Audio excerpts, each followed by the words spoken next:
Assalamu alaikum everyone. Welcome to our another video in this tutorial series. I hope you are also fit and fine. This is our first video in this tutorial series. If you are think this video is really helpful for you, please hit the like button. Also share this video and don't forget to subscribe our channel. So let's begin this video.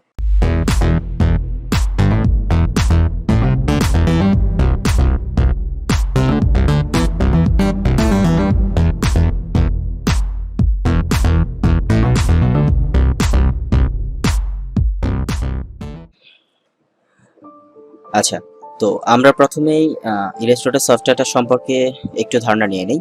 উপরে যে অপশনটা দেখতে পাচ্ছি এটাকে আমরা বলতে পারি যে টপ নেভিগেশন বার, যেখানে আমরা অনেকগুলো অপশন দেখতে পাচ্ছি। তারপরে আমাদের এই পাশে যেটা দেখতে পাচ্ছি, আমি মাউসটা যেদিকে ঘোরাচ্ছি আর কি, এই পাশে আমরা যেটা দেখতে পাচ্ছি সেটা হলো আমাদের টুলস বার। হ্যাঁ, তো এখান থেকে বিভিন্ন টুলসের সাহায্যে আমরা আসলে কাজটা করে থাকি, বা বিভিন্ন ডিজাইন যখন করবো এখান থেকে বিভিন্ন টুলস ব্যবহার করে কাজগুলো করব। আর এই পাশে আমরা যেটা দেখতে পাচ্ছি সেটা হলো আমাদের সাপোর্টিং টুল। আর এই উপরে যে অপশনগুলো আছে এইগুলো নিয়ে আসলে এখন আমি ডিটেলস আলোচনা না করি, কারণ এগুলো নিয়ে আলোচনা করলে আপনার মাথার উপর দিয়ে যাবে। তো শুধু শুধু পেন নেওয়া দরকার নেই। হ্যাঁ, আমরা কাজ করার সময় আমাদের যেটা যেটা দরকার পড়বে আমরা সেটা দেখবো, আপনি আস্তে আস্তে শিখে যাবেন। অর্থাৎ আমি এখন যদি এটা নিয়ে বলতে থাকি আপনি এগুলো মনে রাখতে পারবেন না, বাট যখন কাজ করতে যাব, তো আমরা একটা কাজ করতেছি, ওই কাজের জন্য এখানে যেটাই দরকার পড়ছে সেটাতে আমরা ক্লিক করে সেটা দেখে নিছি, সেটা আপনার মাথায় ওটা সেট হয়ে যাবে। তো আমি মনে করি সেটা ভিডিওর মধ্যে আমরা আস্তে আস্তে দেখে নেব, ঠিক আছে? কমন দিয়ে একটা জিনিস যেটা আমি দেখাই দিচ্ছি, যেটা আমাদের দরকার পড়বে, লাইক ফাইল থেকে যখনই আমরা আসলে নতুন একটা ডকুমেন্ট নিয়ে কাজ করতে যাবো, মানে আমরা একটা ডিজাইন করবো। হ্যাঁ, ডিজাইন করার জন্য আমাদের অবশ্যই একটা আর্টবোর্ড লাগবে।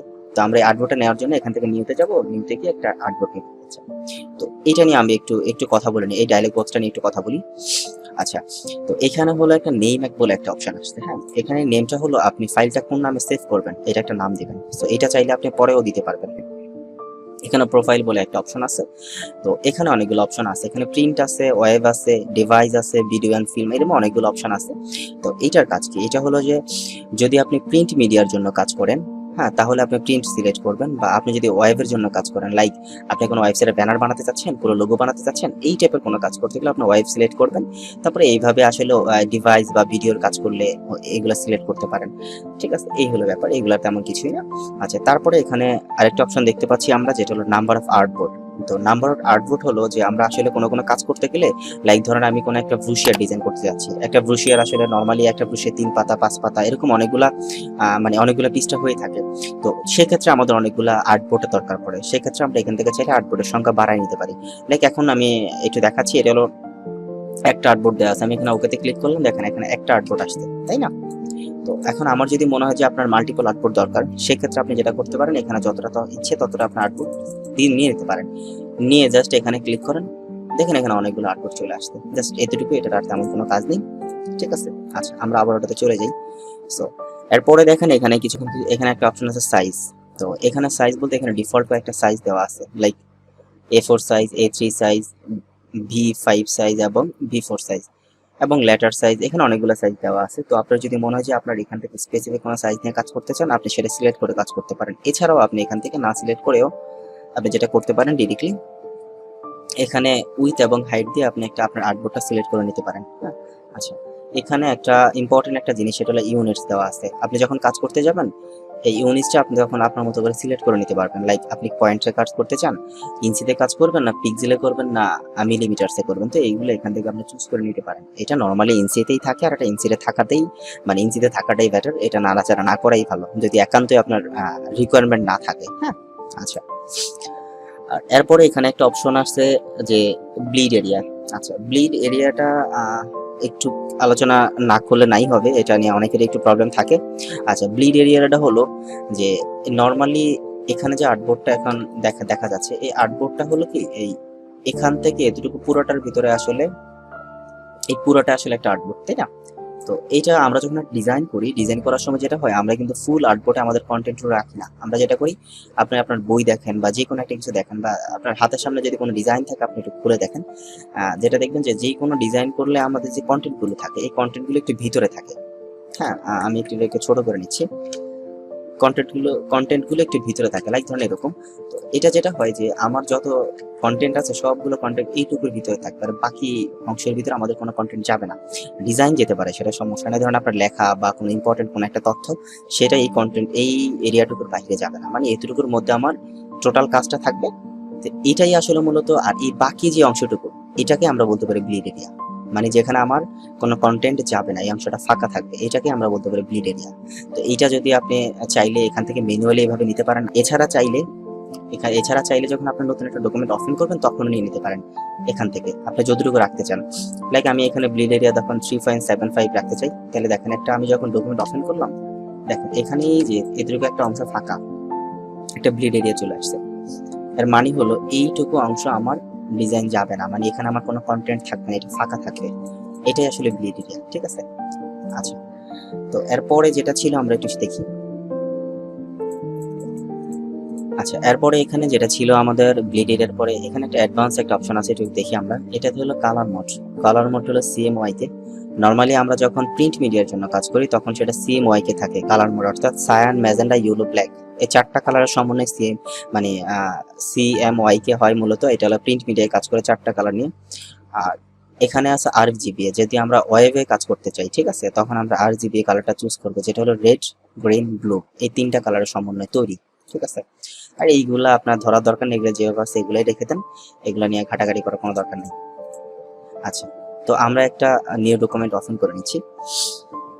ওকে, তো এই হলো আমাদের নরমালি আর্টবোর্ডটা, যেখানে আমরা টোটালি আমাদের কাজগুলো করব। আচ্ছা, দেখেন এখানে এখন নতুন একটা অপশন দেখা যাচ্ছে, ঠিক আছে, এটাকে আমরা বলি কন্ট্রোল প্যানেল। এটা যখন আমরা নতুন একটা আর্টবোর্ড ক্রিয়েট করি তখন এটা চলে আসে। এখানে কিছু কাজ, এখানে যেটা হয় যে এখানে ধরেন আমি একটা রেক্টেঙ্গেল নিয়ে নিলাম, তো এইটাতে এই রেক্টেঙ্গেলটার ভিতরে আমি কোনো কালার দিতে চাচ্ছি, এখান থেকে আমরা সহজে অনেকগুলো কাজ করতে পারবো। যেমন এখান থেকে আমি ফিল কালারটা কি দিতে চাচ্ছি, হ্যাঁ আমি এই কালারটা দিলাম। আচ্ছা, এখানে দুইটা কালার আছে দেখেন, এইটাকে বলা হয় স্টক আর এটাকে বলা হয় ফিল কালার। ঠিক আছে, যে আপনি এখান থেকে চাইলে কালার চেঞ্জ করতে পারবেন, এখান থেকে মানে এখান থেকে ফিল কালারটা দিতে পারবেন, এখান থেকে স্টক কালারটা দিতে পারবেন, তারপরে এখান থেকে ফিল কালারটা দিতে পারবেন, এখান থেকে স্টক কালার দিতে পারেন।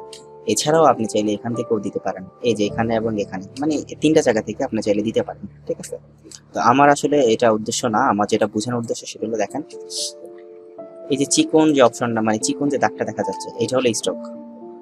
হ্যাঁ, আর এই যে অংশটা দেখা যাচ্ছে কালারটা, সেটা হলো ফিল কালার। হ্যাঁ, তো তো আমি এখন যেটা হচ্ছে যে এখান থেকে নরমালি আমি একটা কালার দিলাম, এখান থেকে আমি যেটা হয় একটা ফিল কালার দিলাম। তো আমার এখন স্টক কালারটা আমি চাইলে এখান থেকে চেঞ্জ করতে পারি, এখানে ব্ল্যাক দেওয়া আছে, আমি এখানে রেড দিয়ে দিলাম, স্টক কালারটা দেখেন রেড হয়ে গেছে। ঠিক আছে, আচ্ছা, এছাড়া যদি আপনার মনে হয় না আপনি স্টক কালার রাখবেন না, আপনি রেক্টেঙ্গেলটা সিলেক্ট করলেন, এখানে স্টকটা দেখতেছেন, মানে আচ্ছা এইটাতে দিলে সেটা ক্রস হয়ে যাবে। এখন যে ক্রস হবে কোনটা হবে সবসময় মনে রাখবেন, যেটা উপরে আছে সেটা ক্রস হবে। দেখেন এখন কিন্তু আমার ফিল কালারটা উপরে আছে, আমি যেখানে ক্লিক করি আমার ফিল কালারটা কিন্তু চলে গেছে। সো আমি এটা না করে যেটা করবো, আমি ধরুন আমার এই স্টক কালারটাকে আমি ক্রস করে ফেলতে যাচ্ছি, মানে স্টক কালার আমি রাখবো না। সো সেক্ষেত্রে আমি এখানে স্টকে একটা ক্লিক করবো, এটা উপরে চলে আসছে। এখন আমি ক্লিক করবো, দেখেন আমার এখানে স্টকটা নাই, শুধু আমার ফিল কালারটুকু আছে।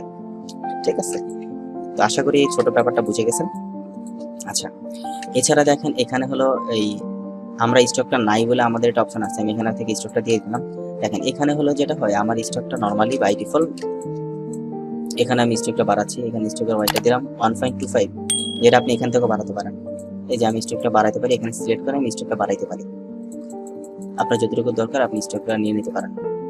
ঠিক আছে, আচ্ছা, তো এটা ছিল। আর এখানে একটা ব্যাপার আছে, এটা একটু দেখাই, এগুলা মানে খুব বেশি ইম্পর্টেন্ট না, তারপর একটু দেখাই। সেটা হলো যে এখান থেকে চাইলে আপনি বিভিন্ন ডিজাইন নিতে পারেন।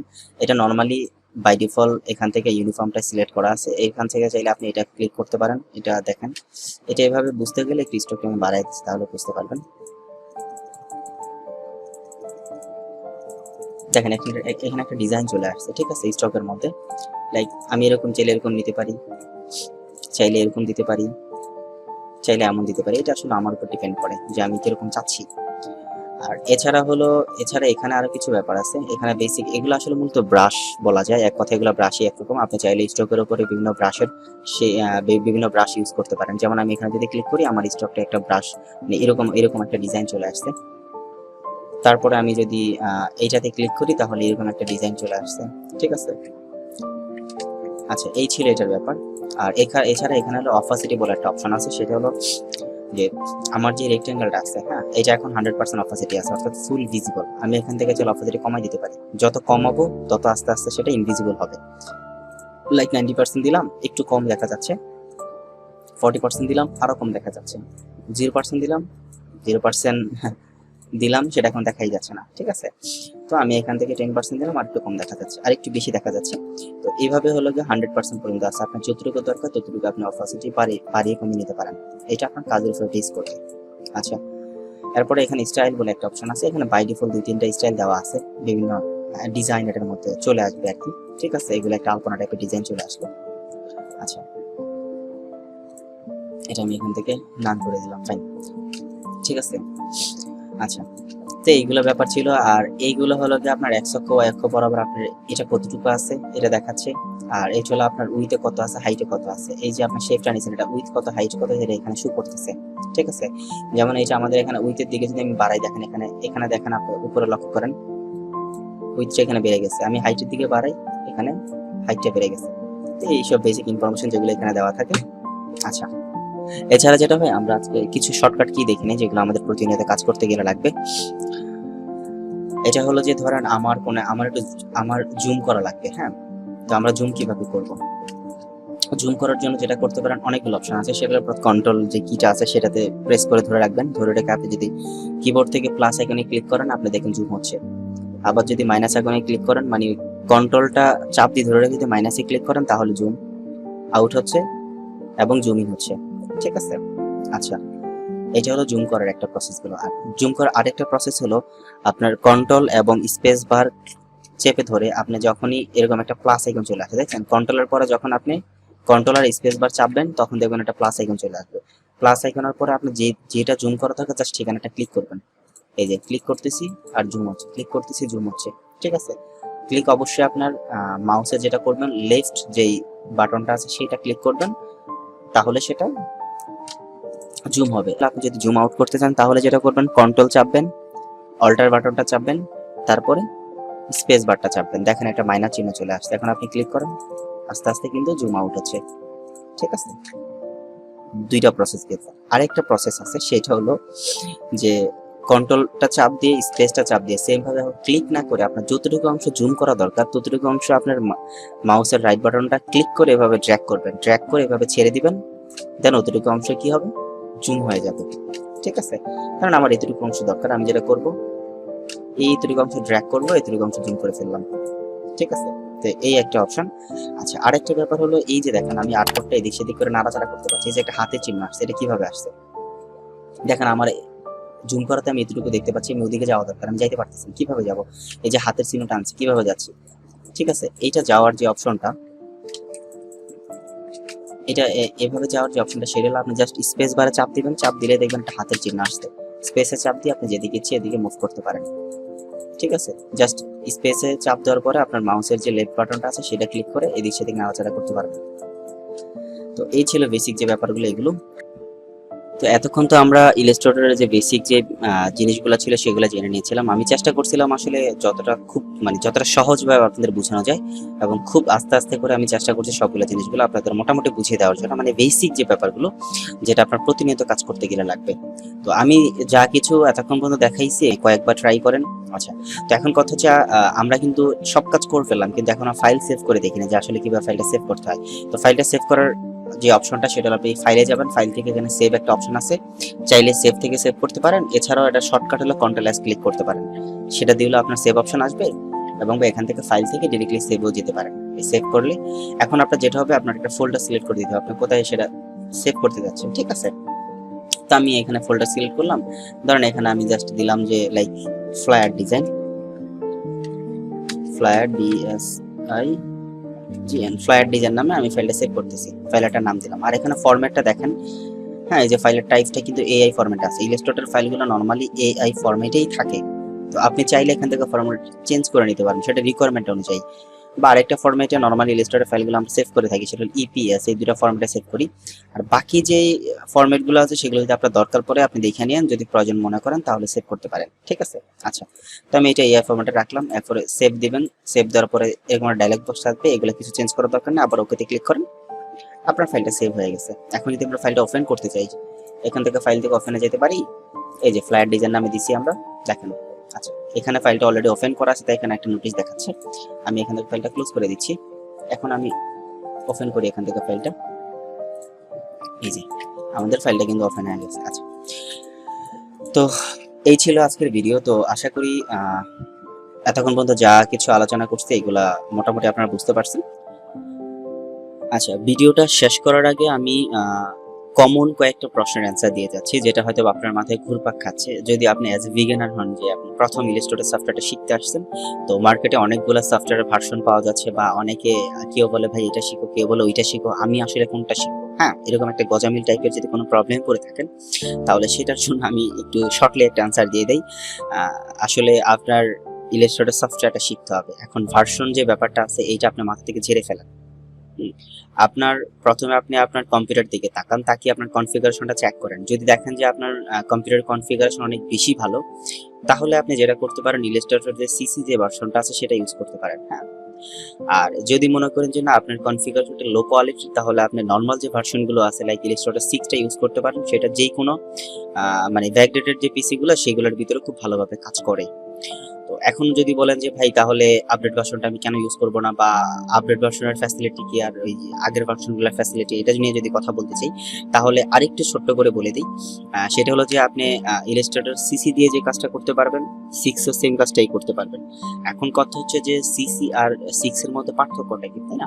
তো ওই সিসি আর ইলাস্ট্রেটর 6 বলি, ইলাস্ট্রেটর 3 বলি, যতগুলো ভার্সন অ্যাভেলেবেল আছে এগুলোর মধ্যে পার্থক্য এতটুকুই যে সফটওয়্যারটা যত আপডেট, তত স্মুথলি কাজ করতে পারবেন, তত সহজে কাজ করতে পারবেন, বাস এতটুকুই। যদি একটু বলি, সেটা হয় যে সব থেকে জনপ্রিয় ভার্সনের কথা যদি আমি চিন্তা করি, তাহলে ইলাস্ট্রেটর 6। এখন কথা হচ্ছে আপনার যেটা হচ্ছে সেটা ইউজ করতে পারবেন, বাট আপনার কাজটা শেখা জরুরি। আপনি যে কোনো একটা ভার্সন আপনি সিলেক্ট করেন, করে আপনি ইনস্টল করে ফেলেন, করে আপনি কাজটা শুরু করে দেন। সো এইটার একটা কমন প্রবলেম আমি দেখছি যে সবার মধ্যে থাকে। তো আমি চেষ্টা করছি যে এটা এই মানে কি বলে এই কনফিউশনটা দূর করে দেওয়ার জন্য। ওকে, তো আজকের ভিডিও আর বড় না করে এখানে শেষ করতেছি। নেক্সট ভিডিও থেকে আমরা এই একটা একটা করে টুলস গুলোর কাজ দেখব, কিভাবে আমরা এই টুলস গুলো ইউজ করতে পারি, এগুলা দিয়ে কিভাবে ডিজাইন করতে পারি। ওকে, তো ততক্ষণ পর্যন্ত সবাই ভালো থাকবেন। আজকে এখানে বিদায় নিচ্ছি। আল্লাহ হাফেজ।